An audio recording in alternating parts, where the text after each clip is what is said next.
유튜브 노음성 한국사에서 수험생활에 대한 많은 이야기부터 한국사에 대한 재밌는 이야기까지 더 많은 것들을 확인하실 수 있습니다. 구독, 좋아요, 알람 설정 부탁드립니다.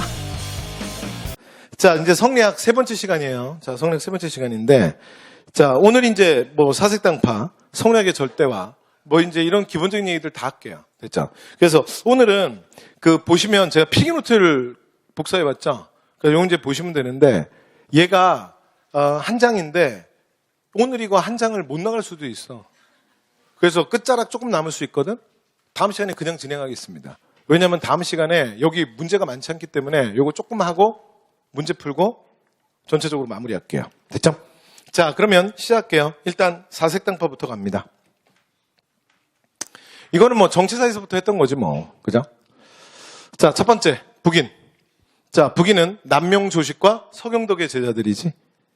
됐죠? 이게 정치사에서 뭐 이런 얘기 할 필요 없잖아요. 그래서 남인과 북인이 나뉘어지는 건 더블정, 정렬의 모반 사건과 정철의 건조의. 됐죠? 자, 그 다음 이게 남명조식이 가장 대표인데 이 남명조식의 특징을 그냥 생각하시면 될 것 같아요. 남명조식. 자, 그래서 뭘 강조한다? 학문의 실천성. 그러니까 뭔가 잘못된 게 있으면 행동을 해야지. 그래서 절이 이런 것들을 중요하게 생각하고요. 조식은 그 다음에 그래서 외란 때 의병장도 가장 많이 나왔다. 여기까지 됐죠? 오케이. 자, 그 다음에 현실에 도움되는 거. 그래서 광해군 때 보면 뭐 전후복구라든가 대동법이라든가 중립외교라든가 은간개발. 됐죠? 오케이. 물론 대동법 같은 경우에는 이원익이 주창하긴 해요. 그 다음에 이원익이 뭐 남인의 뭐 대표적인 인물이긴 하지만 어쨌건 이것도 뭐 북인 조건 때잖아. 그죠? 가볍게. 자, 그래서 우리가 이제 조선의 사색당파 중에 누구 제일 좋아해? 북인 제일 좋아하지? 왜요? 이러고 사라져요. 됐죠? 그래서 북인은 더 이상 얘기할 게 없다. 됐죠? 끝. 자, 그 다음 남인 노론 소론으로 가겠습니다. 자, 여러분 거기 필기노트 그냥 그대로 보시면 될 것 같아요.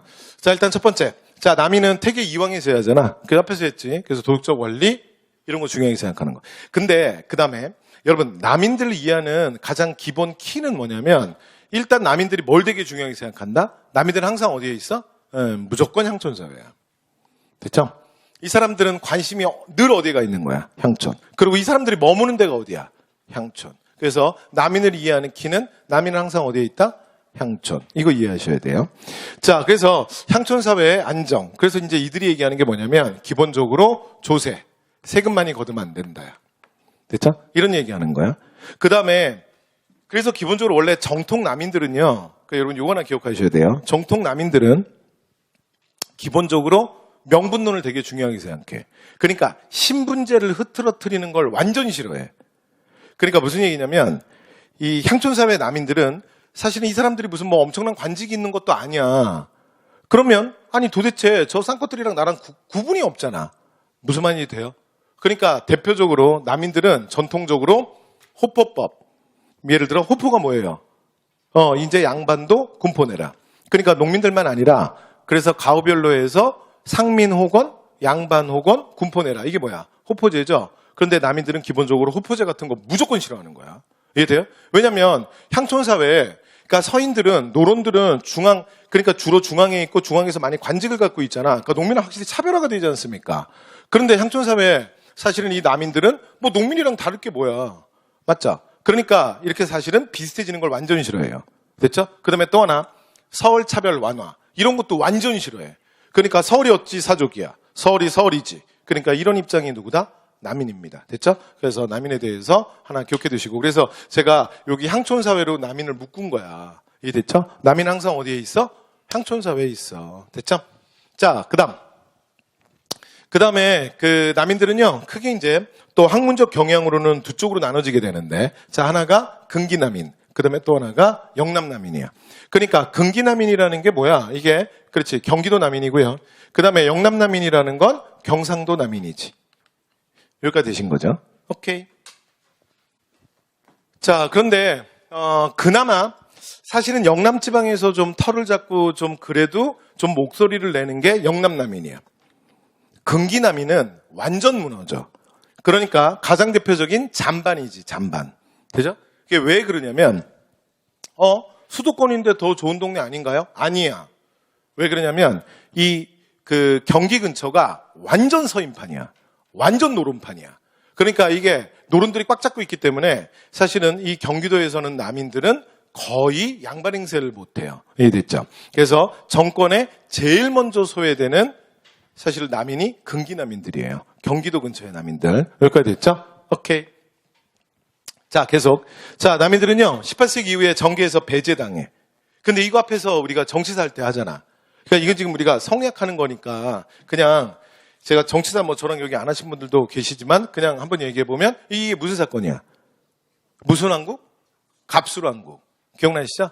그래서 경신왕국, 기사왕국, 갑술왕국. 갑술왕국 이후에 남인들은 정계에서 거의 배제당하잖아. 이해됐죠? 그래서 숙종 때, 이거 숙종 때 얘기하는 거지. 자, 숙종 때 18세기 이후에 정계에서 거의 배제당한다. 됐죠? 이건 정치사에서 했던 얘기야. 자, 그리고 나면 향촌에서 학문의 본원적 연구에 힘씁니다. 그러니까 이게 향촌사회에서라도 이들이 어떻게든 살아남아야 되잖아. 그죠? 그러니까 이제 주로 뭐 하는 거냐면 자신의 거점에 서원 엄청 만들어요. 여기까지 됐죠? 오케이. 자, 이렇게 해서 남인에 대한 얘기 좀 했는데, 자, 남인 얘기가 조금만 더 진행을 해볼게요. 자, 근데 이 중에 보세요. 그러니까 제일 먼저 소외당했던, 그러니까 근기남인 쪽에서, 그러니까 경기도 남인 쪽에서 가장 개혁적 성향을 띠게 되는 거야. 그래서 이제 등장하는 게 경세 치용학파예요. 자, 그대로 읽어볼게요. 세상을 경영함이 유용함에, 그러니까 유용함으로 다스리라는 얘기는 아니고요. 이게 치자가 다다를 치자야. 그래서 유용함에 다다라야 한다. 됐죠? 그래서 이거 다른 말로 뭐라 그런다? 중농실학이라고도 합니다. 여기까지 됐죠? 네.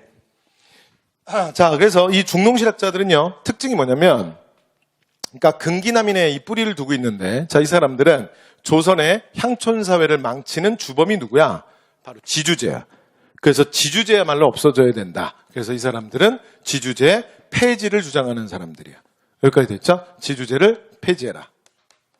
여기까지 됐지? 이게 뭐다? 이게 중농실학자들의 공통분모예요. 여기까지 되신 거지. 여기까지 됐죠? 오케이. 자, 그다음 그래서 중농실학의 가장 대표적인 우리가 성구자라 그럴 때 누구 얘기예요? 유영원. 맞죠? 성구자. 자, 그리고 학파의 형성 그러면 이렇게 되는 거지. 그렇죠? 그래서 그 중농실학을 다른 말로 그러니까 이익의 호가 성호거든요. 그래서 우리가 뭐라 그러냐면 이익 이후에 뭐가 형성된다? 성호 학파가 형성된다. 이런 표현을 써요. 여기까지 됐죠? 그런데 이 성호 학파가 뭐야? 이게 중농실학파지. 이해됐죠? 네, 이렇게 되는 거예요. 그래서 우리가 이제 지금 이제 제가 실학은 아니니까 살짝만 얘기할게요. 그래서 중농실학자들의 공통분모가 뭐냐면 이 사람들은 전부 뭘 얘기해야 돼? 토지제도를 얘기해야 되는 거야. 왜? 아니 지주제 없애자며. 그러면 지주제를 없애고 나면 그 다음엔 어쩔 거야? 아니 뭔가 대체제가 있어야 될 거 아니야. 그래서 지주제를 없애고 다른 토지제도를 해야 된다라는 대안을 얘기해야 돼. 무슨 말인지 이해되시죠? 그래서 유영원이 얘기하는 게 뭐냐면 균전론이고. 이해됐죠? 그 다음에 이익이 얘기하는 게 한전론이에요. 한전론 또는 한전제. 이해됐죠?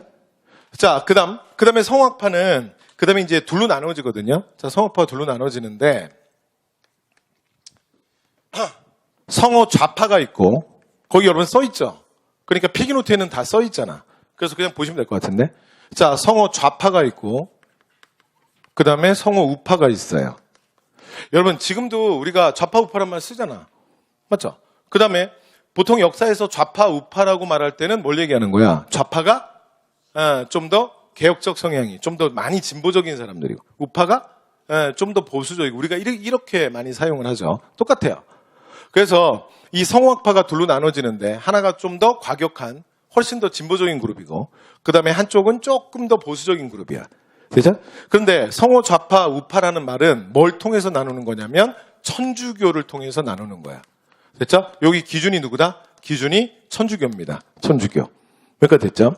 그래서 만약에 천주교까지 받아들이잖아? 천주교까지 수용하면 그러면 굉장히 과격파야. 굉장히 진보적이지.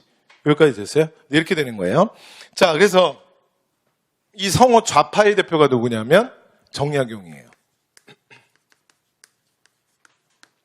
그래서 정약용은 대표적인, 사실은 뭐 천주교쟁이 아니야. 그러니까 이 집안이 싹 다 그렇지. 그래서 뭐 형들, 뭐 정약종, 정약전 다 천주교쟁이지. 맞죠? 자, 그런데 성우파는 뭐냐면 보수적이야. 그러니까 천주교는 안 된다요. 그래서 이 그룹은 특징이 뭐냐면 천주교를 부정합니다. 됐죠? 그래서 천주교에 대해서 굉장히 부정적인데 가장 대표적인 인물이 누구냐면 조선후기 역사서의 대표가 뭐야? 동사강목. 그래서 동사강목의 저자 안정복이에요. 안정복. 됐죠? 그래서 이 안정복은 조선후기 대표사서, 그러니까 동사강목의 저자잖아. 동사강목. 됐죠? 그런데 여러분, 안정복은요 천주교에 대해서 굉장히 부정적이었던 사람이야. 됐죠? 그냥 부정적인 게 아니에요. 굉장히 적극적으로 부정적이야. 근데 왜 사실 그러냐면 이익이랑 사실 안정복은 특별한 관계예요. 그러니까 안정복이야말로 이익의 진짜 수제자야. 그러니까 정약용은, 그러니까 우리가 이제 실학을 정리할 때 이익 사상에 영향을 받았다, 이익의 중농실학을 계승했다, 이렇게 말은 하는데 사실은 진짜 제자는 아니에요. 그러니까 이 둘은 만난 적도 없는 사람이야. 그러니까 정약용은 이익의 저서를 통해서 접하고 사실은 사상적으로 영향을 받은 거지. 이 둘이 스승과 제자는 아닙니다. 됐죠? 근데 안정복은 어떤 사람이냐면 진짜 수제자야. 그리고 같은 동네에 살아요. 그래서 안정복은 뭐라고 생각했냐면 우리 성호 이익 선생님의 제자들 중에 천주교쟁이들이 늘어나는 거야. 근데 여기에 대해서 굉장히 우려했던 사람이야. 이 천주교가 반드시 나중에 우리에게 큰 화가 될 것이다. 그리고 더 나아가서 우리 스승을 욕되게 할 거라고 생각했어. 그래서 기본적으로 안정복은 천주교에 대해서 굉장히 부정적인 사람이에요. 그래서 천주교의 교리를 조목조목 비판하는 책을 쓰게 되는데 이게 천학고, 그 다음에 천학문답이라고 하는 책이에요.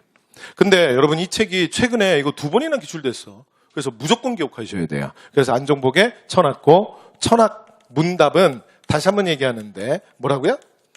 그러니까 천주교의 교리를 옹호하는 게 아니라 천주교를 조목조목 비판하는 거야. 이해됐죠? 그래서 안정복은 굉장히 부정적인 사람이에요. 그래서 여러분, 이게 봐요. 이게 지금 현실에 도움이 되는 실학의 한 갈래잖아. 그치? 그래서 예를 들어 뭐 청나라의 고증학, 서양의 일부 뭐 과학기술 필요한 게 있다면 수용하겠다. 좀 이게 이런 식이거든. 근데 뭐는 받아들일 수 없다? 천주교는 받아들일 수 없다. 이거 약간 뭐랑 느낌 비슷하지? 우리가 근현대사에서 배우는 이게 원공계합파랑 좀 느낌이 비슷해. 그러니까 무슨 말이냐면 동도서기론. 기억나세요? 그래서 여기가 동도서기의 원조가 아니냐 뭐 이렇게 보는 학자들도 있습니다. 여기까지 됐죠? 자, 이렇게 해서 경세총학파 중농실학 얘기하면서 말씀 잠깐 드렸고요. 정약용 얘기 마지막으로 하나만 더 할까요?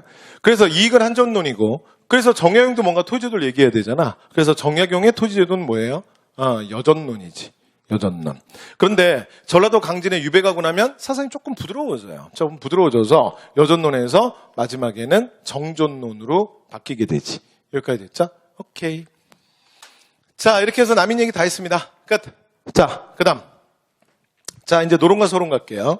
자, 노론과 소론은 우리가 이제 정치사에서 여러분 이제 이 정도는 그냥 기본적으로 배우잖아. 노론이 원래 대의명분 민생안정 중시하고 소론은 실리 중시하고 북방개척하고. 맞지? 그래서 이 노론과 소론이 나뉘어지는 이유는 뭐예요?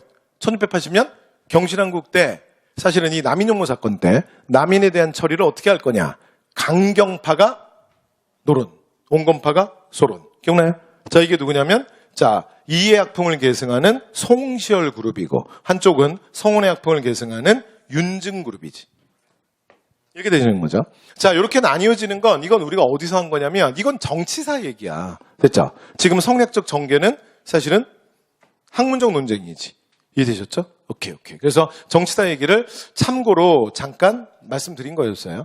그래서요, 여러분 이게 그 북인, 남인, 그 다음에 노론, 소론할 때 이게 학풍을 얘기할 때는 이렇게 얘기하는 거야.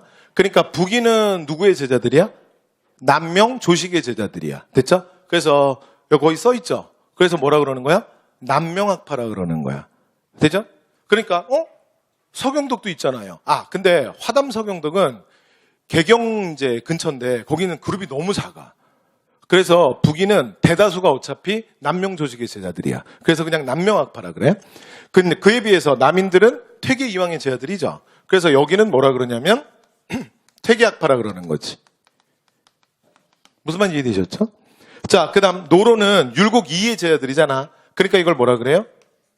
율곡학파라고도 하지. 그러니까 학풍을 강조해서 얘기할 땐. 그 다음에 소론은 성혼의 제자잖아. 근데 성혼의 호가 우계예요. 그래서 뭐라 그러냐면 일명 우계학파라고도 합니다. 여기까지 되셨어요? 오케이. 그래서 이건 그냥 학풍 얘기한 건데 거의 여러분 다 써 있어요. 그죠? 그냥 보시면 되고. 자, 그 다음 노론으로 가볼게요. 자, 노론은 18세기 이후에 자, 정계에서 절대적 우위를 차지하지. 맞죠? 특히 이제 영조가 즉위하고 나면 그 다음에 거의 이제 확실한 위치를 차지하게 되잖아. 그래서 영조가 말은 무당평평하게 내가 사실은 사심 없이 붕당의 밸런스를 맞추겠다라고 했지만 실제로 영조와 함께 정치했던 그 탕평파가 다 누구야? 그 탕평파가 다 노론이잖아. 이해됐죠? 그래서 정계에서 절대적 우위를 확보하고요. 자, 이러는 과정 속에서 이들이 뭘 하냐면 성리학을 절대화하는 거야. 그리고 교조화하는 거지. 여기까지 됐어요? 그래서 주자 중심의 성리학은 완벽하다야. 완벽해. 그래서 1.1핵도 오류가 없다. 이런 거예요. 근데 생각해보면 여러분 이게 진짜 코미디인 게 이게 지금 18세기잖아. 그런데 성리학, 우리가 이제 지난 시간부터 성리학 중심 하고 있는데 성리학 중심 세계관이랑 똑같은 말이 뭐냐면 중국 중심 세계관 아니야. 그러니까 화민족에 대한 사실은 그런 어떤 소위 말해서 이들의 그 국수주의의 집결체가 성리학이거든. 근데 정말 어이가 없는 게 사실은 한 적이 없잖아. 아니 무슨 말이냐면 1644년에 명나라가 멸망하잖아요.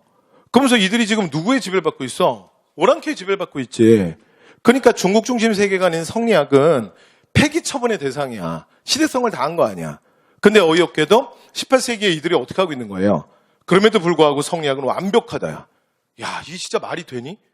말이 돼. 이게 정치라니까. 됐죠? 그래서 계속 말하잖아? 계속 말하잖아? 그럼 사람들이 어떻게 한다고요? 믿는다고요. 됐죠? 그러니까 그러니까 명나라가 무너졌으니까 성리학은 시대성을 다한 게 아니라 봐요. 이게 약간 말장난 같은 거야. 그러니까 그게 아니고 성리학은 완벽해. 그러니까 중국을 봐라.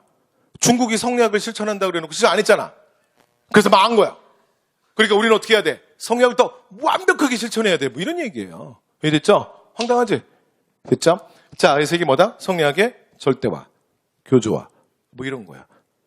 자, 그래서 이들이 이 주자 중심에 이걸 강조하면서 이들이 말하는 게 뭐냐면 여러분 제가 이거 수업 시간에도 말씀드리는데 그러면서 이 송시열을 절대화한다니까. 네, 지난 시간에 이 얘기했나? 그래서 그 비공식적이지만 사실은 살아있을 때 이름에 자자 붙인 사람은 정말 송자밖에 없어요. 이왕과 이자, 이도 이자 이렇게 잘 안 한다고. 근데 송시열은 뭐라고 불렀냐면 진짜 송자라 그랬어, 송자. 됐죠? 근데 이들이 이렇게 하는 이유가 뭐냐면 그러니까 주의에 의해서 성리학이 만들어졌잖아요. 자, 그리고 율곡을 거쳐서 그 다음에 우암 송시열. 그러니까 송시열에 오면 성리학은 완벽하게 끝났다는 거예요. 그러니까 성리학에 대한 더 이상의 해석은 필요 없어. 그럼 우리는 어떻게 하면 된다? 이게 소위 말해서 종교화시키는 거야. 그럼 우리는 어떻게 하면 돼요? 우암 송시열의 뜻을 세상에 펼치면 되는 거야. 그러니까 양난 이후에 지금 조사회가 굉장히 혼란스러워졌는데 이 여러 가지 어지럽혀진 이 질서를 바로잡는 길은 어떻게 하는 거야? 성리학을 더욱 철저히 실천하는 거야. 그럼 우리가 어떻게 성리학을 실천해야 돼? 그럼 그거 누가 가르쳐줬어? 송자가, 송시열이 이미 결론을 낸 거지. 그럼 우리는 송시열의 뜻을 따르면 되는 거야. 이해되세요? 그러면 송시열의 뜻을 누가 제일 잘 알아? 그의 제자들인 우리지. 그래서 조선은 누가 운영해야 돼? 송시열의 제자들인 우리 노론이 운영해야 되는 거야. 이게 여러분 그러니까 노론 독재 논리예요. 여기까지 되시죠? 네. 그래서 나중에 뒤에 가면 이제 이런 거 나오는데 여러분 사료에 보면 송자대전이라는 게 있어요. 그래서 사료에서 송자대전 그러면 이게 무슨 법전이 아니야. 그다음에 중국의 학자가 아니라 이거 누구 얘기하는 거야? 송시효를 얘기하는 거야. 여러분, 송시효를 이렇게 신격화해요. 됐죠? 네. 근데 그런 이유가, 이 붕당이라고 하는 게, 여러분 이게 정치사 할 때 배우시잖아요. 붕당이 되게 웃긴 게, 그러니까 정치적 견해와 학문적 견해를 함께 하는 사람들이 모인 거예요. 그러니까 기본적으로 붕당은 두 가지 구조를 갖고 있어. 하나가 뭐냐면 정파적 성격이고, 또 하나가 뭐냐면 학파적 성격이야. 그러니까 잠시 후에 얘기하겠지만 왜 자꾸 붕당이 학문적 논란을 자꾸 하냐면, 그러니까 이 학문적 논란을 통해서 학문적으로 더 위에 있는 그룹이 바로 세상을 경영해야 한다야. 이해되세요? 그러니까 이제 자꾸 이 학문적 논쟁을 하는 거야. 이해되시죠? 그러니까 이들이, 제가 잠시 후에 얘기하겠지만 송시효를 자꾸 신격화하는 게 바로 이게 주자 노통론이에요. 그러니까 성리학, 주자부터 내려오는 요 메인 라인이 누구다? 바로 우리다야. 이해됐죠? 그래서 조선사회는 누가 운영해야 된다? 우리 노론이 운영하는 것이 맞다라는 노론 독재 논리가 여기서 오는 거예요. 이해됐죠? 그러니까 정치적으로 지금 정계에서 절대 우위를 확보하면서 이들이 성리학을 절대화하고 교조화하는 거야. 여기까지 되셨죠? 자, 그랬더니 이제 누가 나왔냐면 윤유, 박세당 이런 인물들이 나온 거예요. 그래서 윤유, 박세당 같은 사람들이 무슨 얘기를 했냐면 주자가 사설을 모아서 집주를 했는데 대학가 중용에 줄을 달 때 주자가 실수했는데 뭐 이런 얘기를 한 거야. 그리고 주자가 줄을 잘못 달아서 주의가 실수했네 뭐 이런 얘기 하는 거예요. 근데 지금까지 뭐라 그랬어? 주자 중심의 성리학은 완벽하다고. 1.1핵도 틀린 바 없어. 그런데 뭐라 그러는 거야? 여기서 뭐 이상한 것들이 와서 주자가 틀렸는데? 뭐 이런 얘기를 하는 거예요. 그러니까 이건 성정을 모독한 마귀 새끼들이지. 그래서 이것들 놔두면 안 되지. 그래서 잡아다가 죽여야 한다. 이게 소위 말하면 종교재판. 그러니까 마녀사냥이 되는 거예요. 됐죠? 그래서 윤유나 박세당은 무슨 얘기를 하냐면 주자 중심의 성리학에 사실은 주자도 줄을 달 때 오류가 있다. 이러면서 이제 서로 주자와 다른 해석을 얘기해요. 됐죠? 그랬더니 이 송시열의 제자들이 벌떼처럼 달려든 거야. 그래서 어떻게 했냐면 유적의 명단에서 이름을 파내버려요. 자, 이걸 뭐라 그러냐면 사문난적 논쟁이라고 합니다. 여기까지 됐죠? 자, 이렇게 해서 자, 또 쓸데없는 소리 해봐. 뭐 이렇게 되는 거야. 이해되셨죠? 네. 그래서 이게 윤유, 박세당 사문난적 논쟁이에요. 자, 그 다음에 이후에 호락 논쟁으로 넘어가는데 호락 논쟁은 조금 있다가.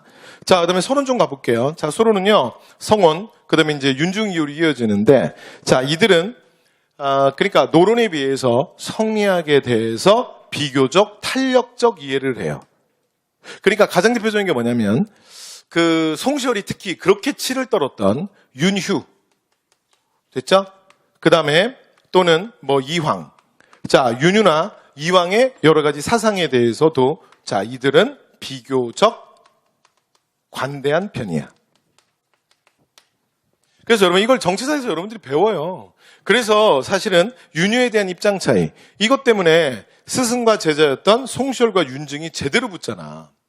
됐죠? 이걸 이제 뭐라 그러냐면 회니의 시비, 회니의 반목이라는 사건이죠. 됐죠? 그래서 잠깐 말씀드렸습니다. 여기까지 되세요? 그러면 전 보세요. 아니 이거 윤유 박세당이랑 똑같은 거잖아. 똑같은 거죠? 똑같은 거지? 근데 달라. 뭐가 다르냐면 힘의 크기가 다른 거야. 그래서 윤유 박세당은 유적의 명단에서 파내버리는, 그러니까 마녀로 낙인 찍은 거야. 이 사문난적으로 몰리는데, 그런데 소로는 굉장히 큰 그룹이에요. 그래서 이 사람들을 다 그렇게 몰지는 못합니다. 됐죠? 네. 그래서 소로는 자, 노론들에 비해서 성리학에 대해서 비교적 탄력적인 이해를 하고 나중에 양명학을 수용해요. 그래서 이 양명학은 소론의 가학으로 계승이 됩니다. 여기까지 됐죠? 자, 그다음에 이제 나중에 18세기에 정제두라는 걸출한 인물이 등장을 해요. 자, 그리고 나면 어떻게 되냐면 자, 이제 강화학파가 형성이 됩니다. 됐죠? 그래서 강화학파는 18세기, 자, 이게 이제 18세기 전반이고요. 자, 이 강화학파 형성되는 요 시기가 그러니까 위에서 말했던 경세총학파, 그러니까 중농실학이 형성되는 거랑 시기가 비슷합니다. 그래서 이 강화학파 인물들이랑 중농실학자들은 여러 가지 교류도 해요. 됐죠? 그런데 여러분 정제두는 굉장히 중요한 인물이거든요. 그래서 정제두에 딱 약속된 표현이 하나 있어. 이건 딱 정대준만 하는 말이야. 그래서 이 문장은 무조건 외우셔야 돼요. 자, 시작합니다. 자, 일반민을 자, 도덕적 주체로 상정해요. 이거 완전 중요해요. 됐죠? 그럼 이렇게 되면 어떻게 되냐면, 여러분 보세요. 제가 이제 수업 시간에 뭐 말씀드리는데, 좀 봐요. 우리가 그 얘기 했나? 천하공치? 그러니까, 그러니까 주의가 말했던 천하공치. 천하공치라는 개념은 세상은 누가 통치하는 거야? 왕과 사대부가 함께 통치하는 거야. 그러면 일반 농민이나 나머지 상인들이나 뭐 이거 왜 빼는 거야? 왜 뺀다 그랬어? 그러니까 내가 도덕적 기준을 가지고 도덕적 판단을 해서 도덕적 실천의 주체가 될 수 있는 건 누구밖에 없어? 왕과 사대부밖에 없어. 그래서 조선은 그러니까 이제 이 나라는 누가 이끌어 가야 돼? 왕과 사대부. 그래서 여러분 그 왕과 사대부의 관계를 어떻게 설정할 거냐? 그게 예속 논쟁이라 그랬잖아. 그래서 왕이 과연 사대부 중에 한 명이냐? 아니면 왕은 특별한 존재냐? 이게 17세기 현종 때 터지는 예속 논쟁이잖아요. 그죠? 자, 그래서 이건 뭐 정치사에서 하는 얘기고요. 원래 얘기대로 돌아올게요. 봐요. 그러니까 이게 천하공치의 가장 기본이야. 그러니까 도덕적 판단으로 도덕적 주체가 될 수 있는 건 누구밖에 없어? 왕과 사대밖에 없어. 근데 여러분 이게 정제도의 이 얘기가요. 굉장히 파격적인 얘기야. 봐봐. 뭐라 그랬어? 일반 농민들도 도덕적 판단을 해서 자신이 도덕적 주체가 될 수 있다고. 이해돼요? 그럼 여러분 이게 뭐가 되는지 아세요? 그러면 반상의 구별이 없어지는 거야. 무슨 말인지 돼요? 그래서 이건 사실은 뭐로 이어진다? 신분제 폐지로 이어지는 거지. 여기까지 되셨나요? 네. 그래서 조선사회에서 이 얘기보다 더 파격적인 얘기는 없어요, 사실은. 됐죠? 오케이. 자, 그 다음에 마지막에 끝자락에 보면 여러분 이거 뒤에 이어지는 얘기 나와 있죠? 그래서 이후에는 어떻게 되냐면, 없네요. 제가 거기다 그냥 간단하게 쓸게요. 자, 그래서 정제도 그러면 요 얘기 했고요. 그 다음에 이후에 나중에 우리가 근현대사에서 또 만나요. 근현대사. 그래서 근현대사에 가면 나중에 이 강화학파, 양명학은 어디로 계승이 되냐면 구한말 국학자들로 계승이 됩니다. 구한말 국학자. 됐어요? 근데 이 구한말 국학자 중에 가장 중요한 인물, 자, 2명이 있는데 한 명이 배감 박은식. 그리고 또 한 명이 위당 정인보예요. 근데 이 중에 박은식은 완전 중요합니다. 그래서 박은식 꼭 기억하셔야 돼요. 그래서 박은식의 1909년 서부각회 월보에 게재했던 논문. 그 이름이 뭐지? 유교 구신론. 완전 중요합니다. 여러분 유교 구신론은 제가 근현대 수업할 때 아예 뭐라 그러냐면 이거 몇 년이라고요? 1909년 서부각회 월보에 게재했던 거야. 이 글은 아예 연도까지 외워야 돼. 제가 이렇게 얘기한다고요. 그래서 유교가 구해야 될 것은 new, 새로운 거다. 그럼 여기서 말하는 new, 새로운 건 뭐 얘기하는 거야? 새로운 건 양명학. 됐죠? 그래서 주작을 버리고 어디로 가야 한다? 양명학으로 가야 한다. 여기까지 됐죠? 오케이. 자, 이렇게 해서 소론. 자, 소론 얘기까지 말씀 다 드렸습니다. 됐죠? 오케이? 그럼 사직당파 특징들 좀 얘기했는데, 자, 이제 마지막으로 갈게요. 자, 마지막 호락논쟁이야. 자, 호락논쟁 18세기 이게 영조 때거든요. 자, 그러면 마지막 호락논쟁으로 가도록 하겠습니다. 자, 호락논쟁 갈게요. 여러분 제가 수업 시간에 말씀드리는데 성리학 3대 논쟁이 16세기 이왕과 이의 주리 논쟁. 그게 우리가 지난 시간에 한 거야. 여기까지 오케이? 그 다음에 17세기 현종 때 예속 논쟁. 그 다음에 18세기 노론 내부의 호락 논쟁. 이게 성리학 3대 논쟁이야.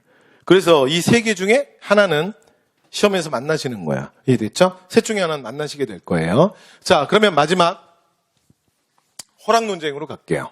자, 호락 논쟁입니다. 자, 이 호락 논쟁은 어떻게 되냐면요. 일단은 이게 노론 내부 논쟁이라는 걸 알아야 돼. 그래서 시험에 저 좀 보세요. 자, 호락 논쟁인데 이렇게 나와. 자, 그래서 노론과 소론이 인물성 동의 논쟁을 펼쳤다. 또는 호락 논쟁을 펼쳤다. 그럼 어떻게 되는 거야? B 무조건 틀리는 거야. 됐죠? 그래서 호락 논쟁은 뭐라고요? 노론 내부 논쟁이야. 내부. 여기까지 됐죠? 자, 그래서 그럼 그러니까 호락이 뭐니? 호락이 뭐냐면 호론과 락론이에요. 여기까지 됐어요? 자, 첫 번째 호로는 뭐냐면요. 이 호자가 이게 무슨 얘기냐면 이게 충청호자예요. 충청호자. 그 다음에 이게 락자가 무슨 락자냐면 얘가 서울 락자야. 서울. 됐죠? 그러니까 호론과 락론이라는 건 충청도 노론이랑 서울 노론이 붙은 거야. 근데 이 호락 논쟁의 핵심은 인물성 동의 논쟁이야. 다시 무슨 말이에요? 자, 인간과 동물의 본성이 같냐 다르냐야. 이해됐죠? 자, 이게 뭐야? 호락 논쟁이야. 그럼 다시 호론, 충청도 노론들은 지금 무슨 얘기를 하냐면 인간과 동물의 본성은 여기까지 됐어요? 인간과 동물의 본성은 이 아이의 근원적으로 다르다야. 이해됐어요? 그러니까 이 사람들은 뭐 얘기하는 거야? 인간과 동물의 차별성을 얘기하는 거지. 무슨 말인지 이해되시죠? 자, 한 번만 더. 그러면 서울 노론들, 이 락론들은 뭐냐면 인물성 동론이에요. 동론. 그러니까 인간과 동물의 본성이 사실은 같다야. 유사하다야. 이해됐어요? 그러니까 이렇게 이제 둘이 붙은 거야. 그런데 봐요. 여러분 제 비유가 적절치 않더라도 그러니까 그냥 그러려니 하세요. 이해됐죠? 그냥 여러분한테 저는 이게 비유가 중요한 게 아니라 이걸 느낌만 드리면 되니까. 이해됐죠? 갑니다. 그러니까 인물성 이론은 인간과 동물이 아예 근원적으로 창조되었다야. 그러니까 오늘날 우리가 바라보는 관점으로는 약간 창조론 같은 느낌이야. 그래서 동물은 하나님이 동물들 만들 땐 전부 워딩으로 만들잖아. 입으로. 하나님께서. 그렇죠?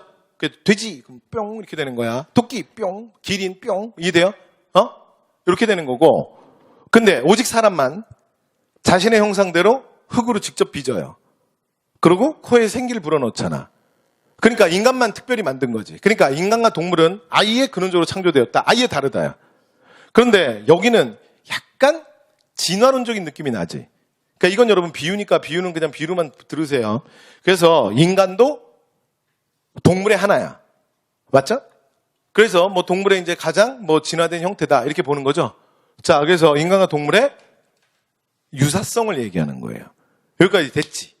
그래서 실제로는 이게 어떻게 붙는 거냐면 이 호락 논쟁은 이게 18세기라 그랬잖아요. 18세기 노론 내부 논쟁이야. 그리고 시기로는 이게 정확하게 영조 때입니다.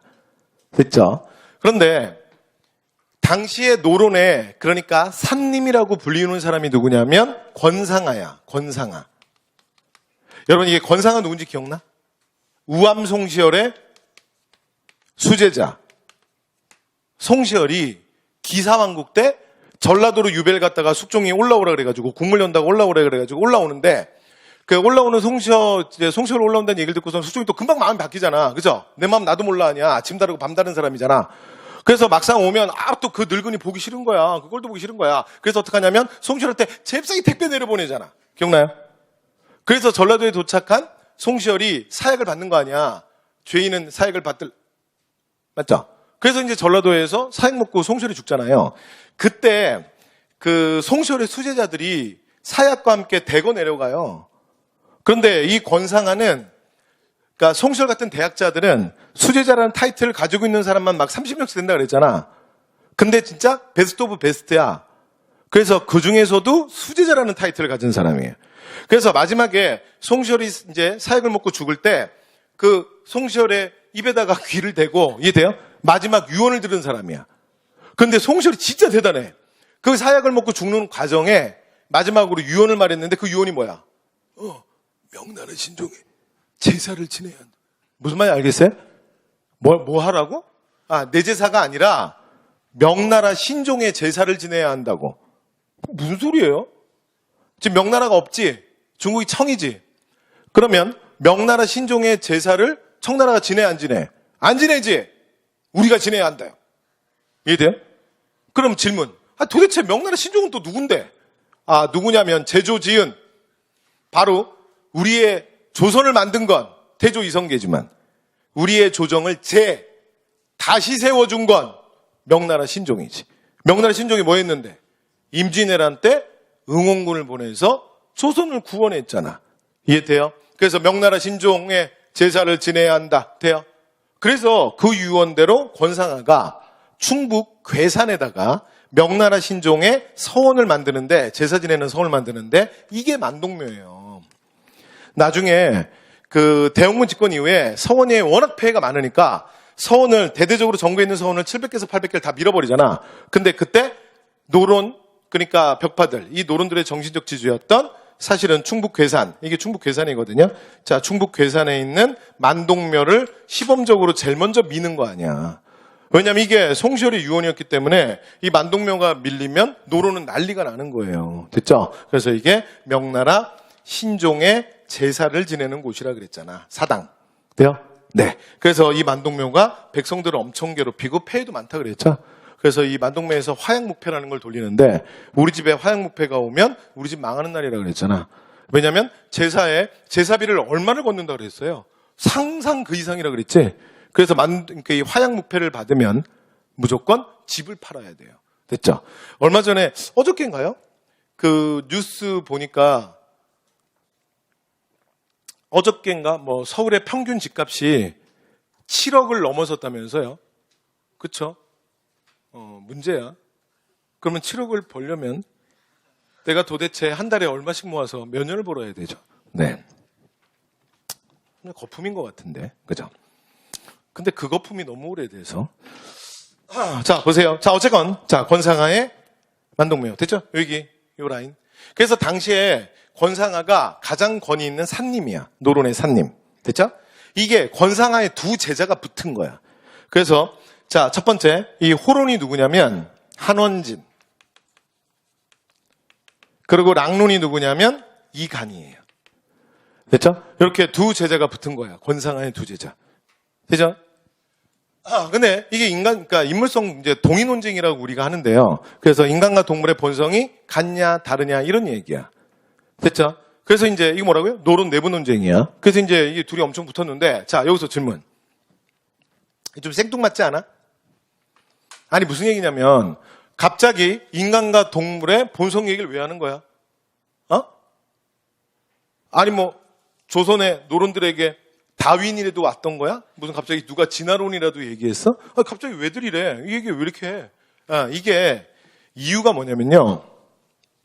이게 배경이 두 가지예요. 18세기 호락논쟁의 배경이 두 가지인데, 첫 번째는 이제 대외 배경이 있어요. 대외적으로는 이게 뭐냐면 청나라의 사실은 권력 문화에 대한 충격이에요. 권력 문화에 대한 충격. 이게 대외적인 배경이야. 그 다음에 대내. 그러면 조선 내부적으로는 이게 뭐냐면 조선 후기 상품화폐 경제의 발달이에요. 그러니까 조선 사회, 조선 후기, 그러니까 여러 가지 경제, 사회적 변동이지, 한마디로 얘기해서. 경제와 사회의 변동. 이 두 가지가 이유입니다. 무슨 얘기냐면, 그냥 편하게 들으세요. 지금부터 얘기하는 거 배경 중국 얘기니까, 우리 중국사 시험 보는 거 아니니까, 그냥 그러려니 해요. 저 혼자 할 테니까, 봐요. 이게 권력문화의 충격이라는 게 뭐냐면, 그 청나라의 최전성기를 강건성세 130년이라고 얘기해요. 이게 강건성세라는 게 뭐냐면, 그 강희제, 그러니까 지금도 중국 대륙인들이 가장 존경한다는 두 명의 위대한 황제. 그러면 당태종 이세민, 그리고 청나라 강희제예요. 됐죠? 그러니까 이세민은 그 삶 자체가 진짜 영웅의 삶이고, 그 다음에 청나라 강희제는 그러니까 결점이 없는 무결점 완벽군주야. 재위기간이 61년. 대단하죠. 그 60일까지 살아도 대단한데, 근데 61년, 재위기간 61년이야. 그런데 61년의 재위기간 동안 단 한 번도 아침 조회에 늦은 적이 없다는 완벽한 군주. 허점이 없는 군주. 됐죠? 이 사람이 강희제예요. 됐죠? 자, 그다음이 이제 이 아들인데, 아들이 옹정제입니다. 옹정제. 됐죠? 그리고 그다음에 이 아들이 걸륭제야. 걸륭제. 이해되셨죠? 그래서 이게 이제 3대인데, 그래서 이걸 뭐라 그러냐면 강건 성세 130년간이라 그래요. 이게 청나라 최전성기예요. 청나라 최전성기. 청나라 최전성기인데 이게 무슨 얘기냐면 여러분 앞에서 우리가 이런 얘기 했잖아. 이게 정치사에서 나오잖아요. 그러니까 청나라에 사실은 4대 요구에 대해서 인조 때 우리가 사대할 수 없다. 그러면서 이제 여론이 주전으로 흐르면서 우리가 뭘 당해요? 호란을 당하지. 그래서 정묘호란, 병자호란. 그래서 온 나라가 박살이 난 거 아니야. 맞죠? 자, 그리고 나서 그 이후에 어이없게도 호란이 있은 다음에 호란이 1600, 병자호란이 36년인데 1644년에 여러분 명나라가 세상에서 사라진다 그랬잖아. 진짜 어이없지. 우리는 청과 의리를 지키기 위해서 이 온 나라가 난리가 났는데 그런데 뭐라고요? 명은 사라졌어. 아니 명과 의리를 지키기 위해서 이 온 나라가 난리가 났는데 명은 사라졌어. 그 대륙의 주인이 누가 된 거야? 성이 된 거죠. 그러면 결과론적인 얘기지만 그러니까 광해와 북인의 외교가 맞았던 거 아니야? 맞죠? 그런데 이들이 외교적으로 실패한 거 그리고 전쟁에 대한 책임을 지고 그러니까 물러나는 게 아니라 이 서인들이 뭐라고요? 그래도 우리가 맞다. 그러면서 오랑캐 놈들은 나쁜 놈들이야. 그러면서 청나라에 대한 사실은 감정으로 똘똘 뭉친 효종을 왕위에 세운 다음에 계속 서인이 집권하면서 뭐 하는 거야? 북벌하는 거잖아요. 맞죠? 그리고 여기서 말하는 북은 바로 청에게 복수하자. 됐죠? 이러면서 누가 계속 집권해? 이거 서인이 계속 집권하는 거 아니야. 호란을 일으켰던 책임을 지고 물러나야 될 서인이 계속 집권하는 거지. 이해되죠? 그리고 그 다음에 현종, 숙종, 그리고 영조. 지금 이게 영조 때라고. 그러니까 보세요. 뭐라고요? 우리가 이 오랑캐들을 정벌해야 돼. 그런데 정벌은 무슨 정벌?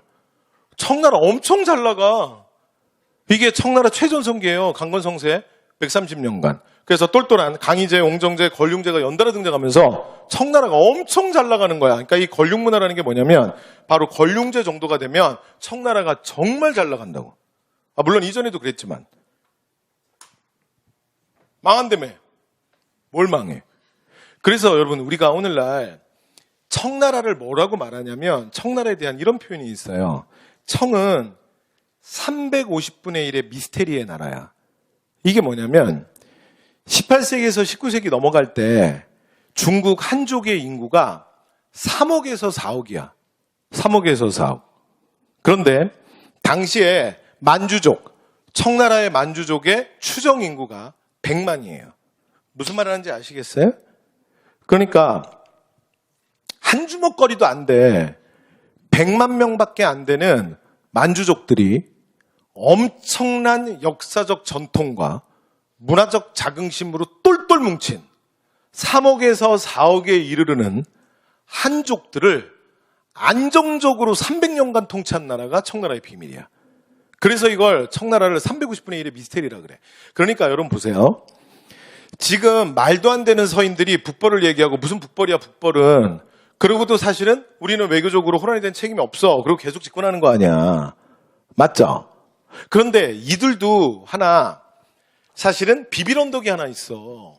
그게 뭐냐면 역사적으로 원나라가 그러했다고. 그러니까 이 몽골루스, 몽고 제국이 전 세계를 자기의 발구발에 다 사실은 짓밟을 때도 그렇잖아요? 그러면서 이제 쿠빌라이가 남송을 멸망시키고 거기에 쿠빌라이가 대원 제국을 만든다고. 오케이? 그런데 그 원나라가 100년을 못 가요. 왜냐면 몽고 애들이 아무리 대단하다 하더라도 중국 한족들이 너무 많잖아. 맞죠? 그리고 이제 우리의 위대한 중화가 가만히 있겠냐고. 그래서 결국은 원나라 금방 망하는 거야. 그러니까 지금 조선의 정치권에서는 뭐라고 보냐면 아니 우리가 예로부터 무시했던 저 여진족 놈들 아니 저 만주족 놈들이 아니 저 위대한 한족을 어떻게 저렇게 오래 다스려. 그러니까 명나라가 여러 가지 내부적으로 어려운 상황 속에서 정말 어이없게 청나라한테 정말 허망하게 멸망한 거야. 그러나 저 오랑캐 새끼들의 아니 청나라가 언제까지 가겠냐고. 금방 끝이지. 이해돼요? 그런데 뭘 끝이야. 더 잘 나가. 이해돼요? 그래서 이게 청나라 130년간의 최전성기예요. 지금 이게 18세기가 됐는데 17세기부터도 인정을 안 했잖아. 그래서 청을 정벌해야 된다, 복수 설치해야 한다, 이러면서 자신의 외교 노선 틀렸음을 인정 안 하잖아. 안 물러나고 계속 집권하는 거 아니야. 그쵸? 근데 우리가 계속 집권하는데 청도 계속 살아있는 거야. 저것들이 안 죽고. 이해돼요? 그러니까 조선 내부에서 여러분 호락 논쟁이 왜 일어난지 아시겠어요? 그만하자야. 그만합시다. 그만해요. 이제는 더 이상 댓글 못 올리겠어요. 국민들이 다 아는 것 같아요. 우리 기무사인 거 다 아는 것 같아요. 이해돼요? 우리 경찰이 올리는 거 다 아는 것 같아요. 이해돼요? 그만하자. 사람들 다 아는 것 같아. 다 아는 것 같아. 부끄러워. 이런다고 가려져? 청나라 엄청 잘 나가는데? 언제까지 오랑캐고 언제까지 개무시할 거야? 뭘 개무시해? 엄청 잘 나가는데. 이해돼요? 이젠 인정하는 것이 맞지 않냐. 무슨 말인지 알겠어요? 호락 논쟁이라는 건 결국은 이 얘기야. 도대체 무엇이 중하고 무엇이 오랑캐야? 도대체 다름이 뭐야? 이 얘기예요. 이해돼요? 그러니까 조선 내부의 사회적 변동도 마찬가지야. 내부적으로는 조선 후기 경제사회 변동이라고 그랬죠. 그러니까 경제적으로는 가장 큰 게 뭐냐면 상품화폐 경제의 발달이야.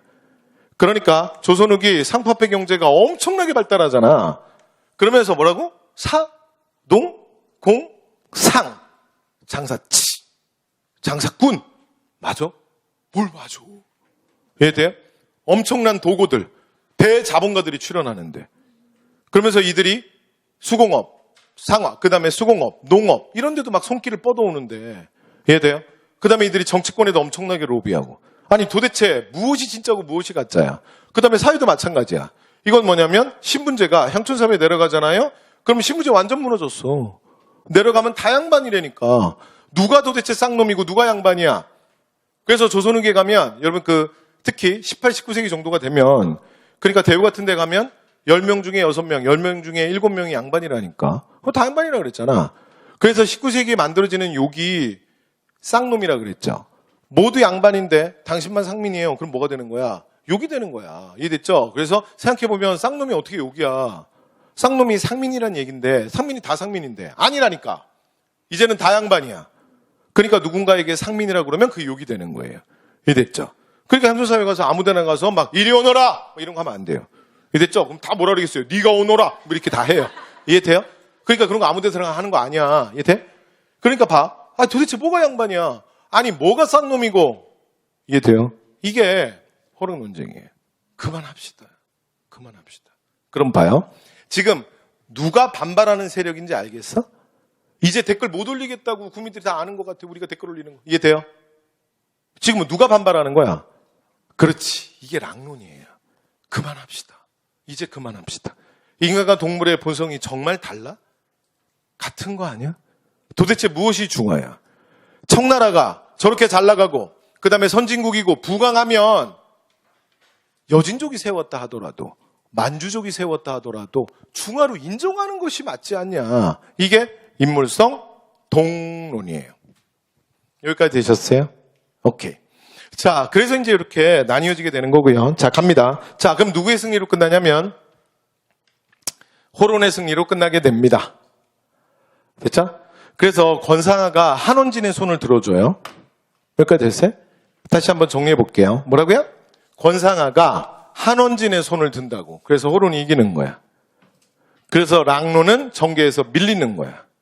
됐어요? 이쪽이 밀렸지. 그래서 밀린 쪽이 개혁적 성향을 띠는 거야. 그래서 이용우생 학파, 북학파로 가는 거예요. 그래서 이용우생은 여기서 여러분 이제 제일 중요한 게 이용이 제일 중요한 거야. 항상 중요한 말이 앞에 오는 거잖아. 이용이 돼야 후생이 되는 거야. 이용이 뭔데? 생산력의 증대야. 그래서 이 이용우생 학파는 특징이 뭐냐면 여러분 이들은요 지주제를 절대 부정하지 않아요. 절대 폐지를 주장하지 않아. 이 사람들은 지주제를 인정합니다. 됐죠? 그러니까 지금 우리의 문제는 파일을 어떻게 나누냐가 문제가 아니야. 그 문제가 아니라 지주제 문제가 아니라 이 파일 나누는 게 문제가 아니라 파이 자체가 작은 게 문제야. 그러니까 어떻게 해야 된다? 생산력을 증대시켜서 파이 자체를 키우는 것이 맞지 않냐. 이게 이용우생이에요. 그러니까 이들은 지주제를 부정하지 않아. 됐죠? 그러니까 이 사람들이 지주들이에요. 그 다음에 북학파는 뭐냐면 아까 인물성 동문에서 얘기했던 것처럼 그러니까 청은 우리의 배척의 대상이 아니라 청은 선진국으로서 우리가 청을 배워야 한다. 이해됐죠? 그래서 북학파. 또는 이 사람들이 상공업 중시를 얘기하잖아요. 그래서 뭐라고도 해요? 중상실학이라고도 하죠. 여기까지 되셨나요? 이렇게 되는 거예요. 자, 그 다음에 이제 인물성 이론이 이긴다 그랬죠? 그러면서 이들은 이전에 있었던 화이론적 세계관, 그리고 북벌론을 수정하지 않습니다. 여전히 맞았다야. 이해됐죠? 이렇게 되는 거예요. 그래서 나중에 이후에는 위정척사로 이어지고, 그 다음에 이용우생은, 자, 북학파는 개화사상으로 이어집니다. 이건 우리가 언제 하는 얘기죠? 근현대사에서. 이해됐죠? 근현대사가 되면 이렇게 이어지는 거예요. 그래서 나중에 뒤가면 얘기하겠지만, 우리가 이제 개화사상에, 사실은 이 개화사상가들의 성격을 가장 잘 보여주는 대표적인 사건을 말할 때 뭐라 그러냐면, 갑신정변이라고 그러죠. 근데 갑신정변 때 보면, 이 갑신정변을 주도했던 사람들이 사실은 민중에게 철저하게 외면을 받았던 가장 큰 이유 중에 하나가 당시에 조선의 농민들, 민중들이 가장 원하는 게 토지제도 문제, 지주제 모순이야. 근데 이들은 어떻게 하냐면 그걸 철저히 외면해. 됐죠? 근데 그게 왜 그러냐면 이 사람들은 원래 그래요. 그러니까 예전부터 사상이 이렇게 전개되는 게 원래 이 사람들은 지주제를 부정하는 사람들이 아니야. 이해됐죠? 네. 그래서 지주제 문제가 아니라니까. 이건 분배 문제가 아니라 뭐의 문제야? 파이 자체가 작아. 그러니까 이용. 일단 사회 전체적으로 생산력을 증대시키는 것이 맞다야. 이해됐죠? 이런 그룹이에요. 자, 마지막. 그런데 여러분 보세요. 자, 이제 마무리해 볼게요. 근데 권상아가, 그러니까 요게 이제 조심해야 돼. 요게 좀 어려워. 됐죠? 그리고 이거 끝나고 나면 그 이제 또 들을 때는 뭐 그러다가 나중에 집에 가서 복습하잖아. 이렇게 돼요. 그래서 잘 봐. 권상아가 한원질의 손을 들어주거든. 근데 이때 논리가 뭐냐면 이거예요. 한원진이 왜 이겼냐면 바로 이의 사실은 기의 차별성을 얘기한 게 인물성 이론 아니냐. 그러니까 한원진이 정통이다야. 지금 이렇게 얘기하면 인간과 동물의 본성이 비슷하다라고 얘기하면 이거는 이황, 옛날에 퇴계가 얘기했던 이거는 사실은 이해 관점이잖아. 원리의 관점. 맞아요? 그래서 이건 이해 관점 아니냐? 이해 보편성의 관점이잖아. 그런데 여러분 지금 이게 누구라고요 이게? 전부 노론들이라니까. 노론이 누군데? 율곡 이해제자들이잖아. 여기까지 됐어요? 그래서 우리 율곡 선생의 기의 차별성에 그 사상에 근거한 건 호론이 맞다. 그래서 한원진의 손을 들어주는 거야. 여기 돼요? 그래서 이쪽이 이제 집권하고 이쪽은 밀리는 거야. 그러니까 밀린 쪽이 개혁적 성향을 띠는 거야. 이해됐어요? 근데 이게 왜 제가 이 얘기를 하냐면 이게 인물성 이론. 그러니까 뭐라고요? 인간과 동물의 본성이 다르다. 이건 뭐야? 인간과 동물의 본성이 같다. 이게 왜 집에 가면 헷갈리냐면 이게 정치라서 그래. 말장난이라서. 이해돼요? 그냥 요거는 팩트로 보면 돼요. 그러니까 집에 가서 이거 하면 안 돼. 우리가 지난 시간에 배운 거 있잖아요. 그러니까 이제 배운 거 이제 집에 가서 이왕 이렇게 하는 거야. 그 뭐라고요? 그렇지. 호로는 자 인간과 동물의 본성이 다르다. 그래서 뭐라고? 이와 기가 다르다. 그래서 이황이네. 그 다음에 뭐라고요? 그치. 랑로는 인간과 동물의 본성이 같다. 그러니까 이와 기가 같다. 근데 이상한데? 이렇게 돼요. 이거 나중에 복습할 때 이해돼요? 이거 아니야. 이거 하면 안 돼. 이거 아니야. 돼요? 근데 생각해보면 여러분이 생각하는 이상하다는 게 맞는 생각이에요. 왜 그러냐면 이게 정치야. 지금 누군가가 말장난을 하고 있는 거야. 이해돼요? 그러니까 지금 권상아의 얘기는 권상아가 한원진의 손을 들어줄 때 논리가 이거예요. 예를 들면 만약에 여기에 내가 곰을 한 마리 가지고 오잖아. 그래서 여기 내 곰을 세워. 야, 서 있어. 그러면 보세요. 여러분이 지금 곰과 나를 보면 구별이 되겠지. 왜 웃는 거야? 자, 이게 의미가 뭐야 지금? 봐요. 아니 곰과 내가 구별될 건 이 사람들이 자, 퇴장시킬 거야. 봐요. 공간에가 구별이 되겠지. 뭘로 구별해? 우리를 뭘로 구별해? 잠깐만. 나도 곰한테 우리가 뭐니? 자, 그래서 다시. 곰과 나를 뭘로 구별해? 뭘로 구별하긴 담겨있는 그릇이 다르잖아. 담겨있는 그릇. 기. 담겨있는 그릇이 다르잖아. 그릇으로 구별하는 거지. 그러니까 기의 차별성이 아니냐야. 이해돼요? 지금 이게 누구 얘기를 하냐면 내가 아니라 권상하가 그렇게 얘기했다고. 그 다음에 권상하가 여기는 뭐라 그랬냐면 봐요. 여기는 인간과 동물의 본성. 그러니까 곰과 저의 공통 분모는 동물이라고 하는 보편성의 관점에서 보면 비슷한 게 많지. 예를 들어 척추 동물 문이야. 그래서 둘 다 뼈 구조를 가지고 있고 그 다음에 대기 중에서 호흡을 하지. 호흡기관을 갖고 있고 그 다음에 음식을 먹으면 섭취하는 대사 기능이 있고 이해돼요? 그러니까 이렇게 생명의 근원적 관점에서 보면 또는 뭐 감각기관이 있고 이렇게 막 때리면 이렇게 움찔하고 이해돼요? 그러니까 이런 면에서 보면 비슷한 게 있잖아. 그러니까 그건 이왕의 이해 보편성의 관점 아니냐. 그러니까 정통 율곡 선생의 생각을 따르는 건 그러니까 왜냐면 이게 노론은 지금 율곡 선생의 생각을 따라야 되니까 그러니까 한원진이 맞다야.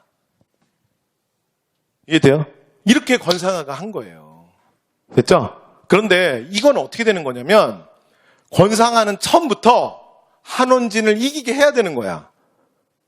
그리고 이기게 하기 위해서 그냥 논리를 갖다 붙인 거야. 그러니까 나중에 혼자 공부하면 이게 뭔가가 매끄럽지가 않아. 왜냐면 나중에도 이게 똑같아요. 우리가 뒤에도 근현대사 할 때 배운다고. 그러니까 이해 사상이 누구에 영향 끼치는 거야. 그러니까 어디로 갔어? 이해 사상이 어디로 영향 끼쳐요? 계여 사상으로 이어지는 거고 그 다음에 사실은 이왕의 사상이 어디로 이어져? 사실은 위정척설이 이어져요. 그러니까 이게 호락 논쟁에서만 이상한 거야. 이해됐죠? 그러니까 지금 권상하가 하고 싶은 게 뭐냐면 여러분 아까 내가 상황을 얘기했잖아. 그러니까 이 팀들이 계속 이렇게 뭐예요? 그 안보 이슈 만들어내고 전쟁 날 것 같은 분위기 만들어내는 거 아니야. 그리고 그래도 청나라놈들 나쁜 놈들이고 청나라놈들 무찔러야 된다고. 이해돼? 청나라 절대 인정할 수 없어. 그리고 맨날 댓글 올리는 거잖아. 근데 내부에서 뭐라 그러는 거예요? 이제 못하겠다는 거야. 청나라 진짜 잘 나가는데 저거 언제까지 저걸 눈 감고 아웅해. 부끄러워서 못하겠어요. 더 이상 못 올리겠어요. 사람들 우리 댓글 올리는 거 다 아는 것 같아요. 이해돼? 닥쳐! 그래도 올리라고. 그래도 올려. 그래도 청나라놈들 나쁜 놈들이야. 전쟁 난단 말이야. 이해돼요? 이게 정치라고. 그래서 밀고 가는 거예요. 그런데 노론 내부에서 이제 그만 하재잖아. 우리도 이제 부끄러워서 못하겠어요. 이해돼요? 그러니까 닥치고 계속해야. 이해됐죠? 그러니까 권상하는 처음부터 한원진을 무조건 이기게 해야 하는 거야. 그리고 내부에 이강과 같은 새로운 반대, 우리 그만하시죠라를 눌러야 되는 거지. 이해됐죠? 그러니까 사실은 논리적으로 그냥 이렇게 억지로 이유를 만들어낸 거예요. 이해되죠? 네. 그러니까 뭔가 조금 이게 좀 뭔가 헷갈리지, 그죠? 예, 그래서 그래요. 이해됐죠? 오케이, 다 했습니다. 자, 그래서 호락 논쟁까지 다 했네요. 다 했고요. 자, 호락 논쟁 끝나면 끝난 거야. 이건 다 한 거야. 됐죠? 다 했어. 자, 그럼 이제 밑으로 내려와서 마무리해 볼게요. 자, 송시열 등 서인을 중심으로 주자 중심의 성리학을 절대화하는 거야. 이게 왜 그러냐면 이걸 통해서 우리 붕당이 정통 성리학이고 그 다음에 성리학의 메인 라인이다. 이걸 통해서 독재 체제로 가는 거예요. 뭔 말인지 이해되죠? 여기서 이해됐지? 자, 그다음에 두 번째. 자, 두 번째는요. 자, 그다음에 자, 대도보단 만동묘. 만동묘 좀 전에 얘기했는데 이거 언제라고요? 숙종. 이거 누가 만들었다고? 우암송시열의 유언으로 권상하가 만든 거. 됐죠? 그 다음에 존주이편, 뭐 이러면서, 자, 이제 성리학을 절대화하는 거지. 근데 여기에 대해서 윤유와 박세당이 다른 해석을 얘기한다고. 그랬더니, 윤유는 유교 경전에 대한 독자적 해석을 해요. 그랬더니 어떻게 한다고요? 사문난적이라 그래서 마녀 사냥하는 거야. 그래서 유적의 명단에서 파내는 거야. 그 다음에 박세당의 사변록은 사서사변록이라고 돼요. 이게 무슨 말이냐면, 그러니까 변이 들어가면 비판하다는 뜻이야. 그러니까 주위의 사서 집주를 읽어보고 생각해보니 비판하지 않을 수 없다. 주위가 줄을 잘못 따랐다. 그랬더니 또 뭐예요? 득달같이 달려와서 사문난적을 만드는 거예요. 됐죠? 그 다음에 신주도덕경은 추가로 보시면 되고요. 그 다음에 정약용, 실증적 태도로. 근데 여러분 이게 정약용도 비슷해요. 그러니까 정약용도 주자의 뜻 말고 그러니까 육경을 중심으로 해서 그러니까 공자나 맹자의 본뜻을 이제 찾으려고 해. 근데 단 여기 주의사항이 있어. 그러나 정약용은 사문난적이 아니야. 됐죠? 그러니까 정약용은 그냥 놔둬. 왜냐면 너무 불쌍했던 것 같아요. 그래서 천주교 믿었던 게 이유지. 그걸로 전라도 강진에서 감옥생활 18년이야. 여러분 오늘날 대한민국 법정에서 내가 18년 형 살려면요. 사람 그냥 죽여서는 안 돼. 제가 이게 여러분 살인죄보다 더 큰 게 있어? 사람을 그냥 죽여도요. 18년형 절대 안 나와. 특히 초범이. 되죠? 그러니까 18년 정도 나오려면 그러니까 내가 신문에 좀 크게 나야 돼요. 그래서 아주 어린 뭐 예를 들어 미성년자 어린 아이들이라든가 또는 뭐 아주 시체를 뭐 아주 잔인하게 뭐 어떻게 했다. 그러니까 아주 진짜 패륜적 행동을 해야 돼. 그러니까 웬만해 갖고는 18년 안 나와요. 됐죠? 그러니까 자기들도 좀 그랬나 봐. 정약용 그러니까 참 불쌍하다. 놔두자. 그래서 놔둬요. 이해 됐죠? 그래서 정약용은 사문난적 아니야. 됐죠? 자, 그다음에 호락 논쟁은 여러분 밑에 있잖아요. 그래서 이제 지금 이제 있는 얘기 그대로야. 그대로 읽어보시면 되고요. 됐죠? 그다음에 이제 그거 넘어가기 전에 여러분 위로 올라와 봐. 회태변척 우율종사. 이게 뭐냐면 여러분 보세요. 요것만 얘기할게요. 이게 얘가 어떻게 되는 거냐면 이렇게 되는 거야. 봐요. 그 수업 시간에 제가 말씀드리는데 이게 붕당이라는 게 되게 웃긴 게 오늘 여기까지 할게요. 이제 끝이야. 이제 끝냅시다. 자, 그런데 여기 양명학 안 했는데요. 양명 다음 시간에 합시다. 자, 그래서 양명 다음 시간에 할게요. 별 얘기 없어. 그래서 다음 시간에 하고 그 다음에 문제 풀게요. 그렇죠? 그럼 이제 성략편 끝이야. 뭐 양명학 사실 안 해도 되는데 그래도 하죠. 자, 보세요. 그러니까 얘가 이제 어떻게 되는 거냐면요. 이 붕당이라는 게 앞에서 얘기했던 것처럼 저렇게 정파적 성격과 학파적 성격을 함께 갖고 있다고 그랬잖아. 그러니까 자꾸 학문적 논쟁을 하면서 우리 그룹이 학문적으로 더 우월하다, 더 우위에 있다. 이걸 얘기하는 게 이유가 뭐냐면 그러니까 조선은 우리가 경영해야 한다는 이게 독재 논리로 가는 거야. 그래서 이들이 성리학 절대화 막 하고 그다음에 사실은 노론들이 막 이렇게 하다가 18세기에 정조라는 강적을 만났다 그랬잖아요. 그러면서 사실 이들이 위기도 있어. 나중에 18세기 정조가 되면 자, 성리학의 전통 그러니까 이걸 주자 도통론이라 그래요. 그러니까 주의에서 그 다음에 율곡으로 그리고 우암으로 이게 메인 라인이야. 그러면 성리학의 메인 그래서 이걸 주자 도통론이라 그래요. 도통 이게 정통 논쟁이야. 됐죠? 그래서 주자 도통 주자의 정통을 이어가는 건 누구야? 우리 노론이다. 그러면서 송시열을 감히 송자라고 막 불렀다고 노론들이 이러면서 이제 독재체제로 간다 그랬잖아요. 됐죠? 그러다가 누가 나타났냐면 정조가 나타난 거야. 그래서 이들이 위기에 빠진 거야. 정조가 당대 최고 약자잖아. 그래서 이제 정조한테 걸리면 어떻게 돼요? 방금 뭐라 그랬어요? 성리학이 뭐라고요? 결론이 어떻다고요? 일로 와보세요. 그래서 저와 함께 성리에 대해서 얘기해 봅시다. 걸리면 죽어. 왜냐하면 당대 최고 약자예요. 그래서 나중에 그래서 정조가 무슨 얘기를 하냐면 산님이 어디 있어? 산님이 엉뚱한 소리 하지 마시고 공부나 하세요. 성리학의 전통은 군주가 이어갑니다. 이게 바로 정조 때 우리가 배웠던 군주도통론이야. 그래서 성리학의 전통은 누가 이어가? 군주. 내가 이어간다고. 그러면서 원래 쓰던 홍제를 버리고 호도 바꾸죠. 이게 뭐야? 만천명을 주인홍. 세상에 수많은 하천인. 그 수많은 하천이 밤이 되면 전부 똑같은 하나의 달을 띄워. 그래서 그 달의 숫자는 하천의 숫자와 똑같지. 근데 사실 달은 하나야. 그래서 세상에 하천은 수만 가지지만 그 전체를 비추는 달은 오직 하나지. 그 하나가 태극이요. 태극이 바로 나다. 이거 있잖아요. 이게 만천명을 주인홍이잖아. 그래서 이제 나중에 정조가 이런 얘기 하는 거예요. 그죠? 그래서 여러분 이게 붕당에서 보면 이 사람들이 뭐로 이제 나중에 싸우냐면 중앙에서는 성균 간의 문묘종사 문제야. 그래서 문묘종사를 옆에 폐기노트에 대해서 써놨잖아. 그런 거 외우는 거 아니야. 그냥 가볍게. 여기까지 돼요? 두 번째, 지방에서는 뭐로 싸운다 그랬어? 향촌사회에선. 그렇지. 서원, 건립으로 싸우는 거야. 이해돼요? 그러니까 우리 스승의 서원이 많으면 많을수록 우리 스승의 서원이 국가에 공인되는 그러니까 위패를 받는 공인되는 사액서원이 되면 될수록 우리 스승의 권위가 높아져. 그럼 우리 스승의 권위가 높아진다는 건 우리 붕당의 권위가 높아지는 거야. 이해돼요? 그 다음에 중앙에서는 문묘종사 문제로 싸우는 거예요. 자, 그게 회태변척 우율종사야. 이해됐죠? 회태변척이라는 건 위에, 그 밑에 있죠? 피기노트 부분에. 회태변척은 이거예요. 그러니까 선조 때 사림 오연에 대한 문묘종사 문제가 논의가 돼요. 그러니까 이게 조선중화주의라 그랬잖아. 그래서 원래 공자, 맹자, 증자, 주자 뭐 이렇게 해가지고 쭉 이렇게 위패를 세워요. 이게 성균관 문묘거든. 아니, 저희 문묘. 됐죠? 그래서 여기에 조선의 국왕도 와서 제사를 지내요. 근데 이게 조선중화주의라는 게 뭐냐면 이 상태에서 우리가 얼렁뚱땅 우리 선현의 위패를 같이 세우는 거야. 이해돼요? 그러니까 여기 이제 사람들이 이렇게 와서 막 제사를 지낼 거 아니야.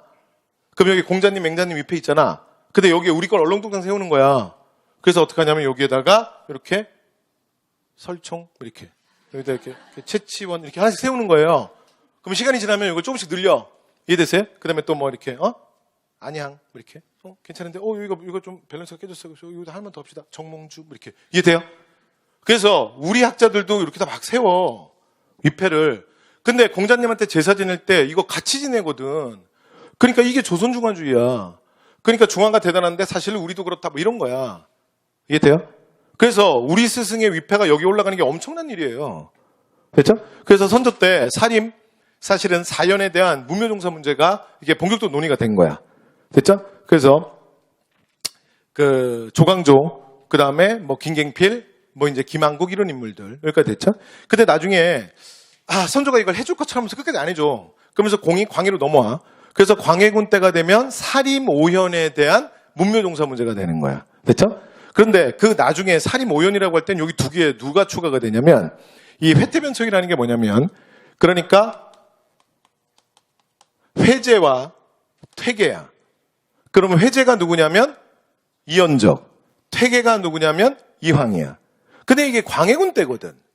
그래서 회태변척 사건이라는 건 결국은 누가 일으키는 거냐면 요렇게가 붙은 거야. 이해돼요? 그래서 이 사건을 주도한 건 남명조식의 수제자였던 정인홍이야. 지금 정인홍이 뭐하는지 알겠어요? 그러니까 우리 남명조식 선생과 퇴계 이황은 여러분 퇴계와 내 수업 시간에 얘기하는데 이게 경상 좌도와 우도를 대표하는 경상도의 최고의 두 쌍두마차예요. 남명조식과 퇴계 이황은. 근데 이 두 학자가 공교롭게 태어난 해도 똑같아. 그 나이도 정말 딱 동갑입니다. 그런데 정인홍이 당시에 도제조 영의정이거든. 근데 광해군이 북인 정권 아니야. 그 정인홍이 영의정인데. 근데 이것들이 아니 회제? 그 회제까지도 해도 좀 열받았는데. 아니 앞에 조광조 그다음에 뭐 김갱필 거기까지는 오케이. 그런데 퇴계를 얘기하는 거야. 아니 그러면 우리 남명조식 선생님이 퇴계 이황보다 못하냐고. 근데 이것들이 조식 얘기는 아무도 안 해요. 남명 선생님 얘기는. 그러니까 이제 당시에 정인홍이 열받으니까 이 문묘 배양되는데 그러면서 브레이크를 건 거야. 영의정이. 그래서 회제와 퇴계가 문묘에 배양될 정도의 학자냐야. 그러니까 다시 한번 비판해보고 수준이 안 된다면 이들의 위패는 빼야 되는 거 아니냐. 이해돼요? 그러면 이제 정인홍이 하고 싶은 게 뭐야? 그치, 둘을 빼고. 그럼 이제 위패가 부족한데? 괜찮아요. 우리 남명 선생님이 있어요. 이거 하고 싶었던 거야. 이해돼요? 그런데 결론은 성균관 유생들이 그러니까 상소가 빗발치고 난리가 나요. 그래서 결국 어떻게 되냐면 광해가 정인홍을 삭탈관직해요. 그래서 아예 영의정이 물러나요. 그리고 유배를 가. 그런데 원래 광해는 유배 보내놓고 금방 부르려 그랬어. 근데 못 불러. 왜냐하면 인조반정이 터져. 그래서 정인홍은 유배지에서 사약을 받아요. 됐죠? 그리고 정인홍이 죽어. 근데 문제는 그게 아니라 이게 실제로 이제 체급 기술이 나왔던 게 이거예요. 요것만 기억하시면 돼요. 회태변척 사건의 핵심은 남명조식이 조선의 사색당파 정말 큰 학자야. 그런데 거기 문묘, 배양 거기 맨 위에 써놨죠, 제가 다. 보세요. 이황 있어 없어? 있잖아. 이 있어요 없어요? 있죠. 성운 있어 없어? 있잖아. 그런데 조식만 없어요. 됐죠? 남명조식이 정말 큰 학자거든? 근데 왜 문묘의 배양이 마지막까지 못 되냐면 그러니까 그의 제자 정인홍이 일으켰던 회태변척 사건 때문에 남명조식이 찍힌 거야.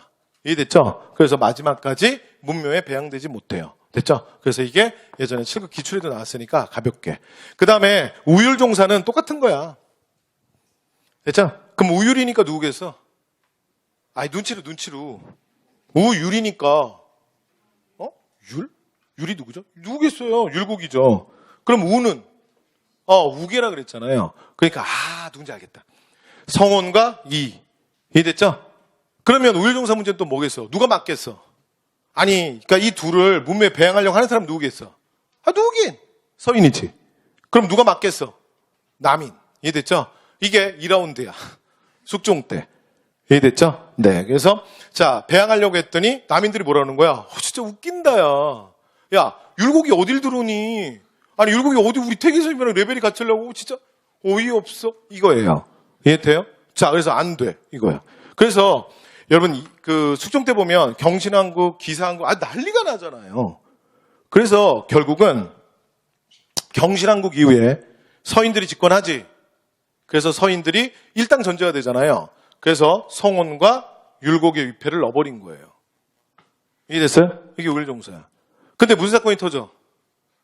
원자 정오 문제로 서인들이 거부하고 그다음에 남인들이 침묵하고 그러다 숙종이 또 뚜껑 열리잖아요. 그래서 지문 마음을 정했다 그래. 왜 자꾸 칠월들이? 그리고 너희 서인들은 이렇게 된 거 기억나시죠? 생각해보면 예전부터 늘 그런 식이었어. 다 나가. 기억나요? 그래서 다 쫓아내고 누굴 등용하는 거야? 다시 남인. 무슨 사건? 기사왕국. 그래서 남인들이 또 이제 문묘 종사로 간 거야. 성균관에 그래서 숙종이랑 배양하러 갔는데 이상해. 위패가 많아졌어. 위패가 왜 이렇게 많아졌지? 이렇게 된 거야. 그랬더니 누가 봤더니 뭐예요? 이거 얼렁뚱땅 뭐야? 이것들이 누가 이런 미친 짓을 이해돼요? 그때 위패가 늘어났잖아. 그래서 봤더니 율곡이랑 우계 위패가 올라가 있는 거야. 그래서 남인이 집권한 이후에 자 쓰레기통에 버려요. 이해됐죠? 그래서 그 다음에 또 무슨 사건이 터져요? 또 패비미시 보기 문제로 사실은 이제 남인들이 서인을 국문하다가 역풍을 막지. 그래서 이게 마지막 황국 뭐야? 기사왕국. 그래서 갑술왕국. 그래서 남인이 쫓겨나고 서인이 다시 집권하죠. 오케이. 그래서 자 마지막 갑술왕국 이후에 또 이제 서인이 집권한 상태에서 또 문묘에 배양하러 갔겠죠.